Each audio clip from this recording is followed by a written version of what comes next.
inputs at the moment. We are being told that there's a reaction coming in from Rahul Gandhi, who slammed Zameen Chori in Pune. Rahul says land was reserved for Dalits. So Rahul Gandhi there hitting out at the NDA. This after Ajit Pawar's son's name has come to fore, being linked to the land scam. Rahul Gandhi says the government land was sold to Mantri's son's firm.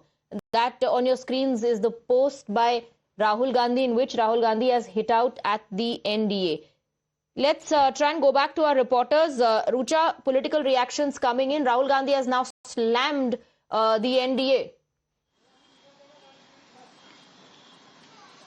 Well, this is because the exact part which Rahul Gandhi is talking about is overnight change of land status. It was before a few nights the land was owned by some of the people in Mahar community. The land falls under the Mahar Watan Act, about which the revenue minister also spoke about yesterday, but he also mentioned how till now no complaint has been filed, despite in May month there was official complaint in this particular land scam, and revenue minister also said that there is no official complaint. Others also continue to say that unless there is any proper complaint filed, no action will be taken.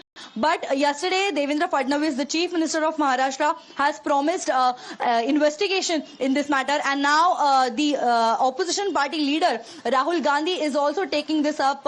After vote chori, this is the second big allegation that we are seeing on the Mahayuti government, and especially targeting Ajit Pawar, because in the previous days also we have seen there were serious allegations on the Deputy Chief Minister Ajit Pawar before he joined all the developments and keep getting us the reactions on this big story. For the moment, we're slipping into a short break. Richa, thank you very much for getting us all the details.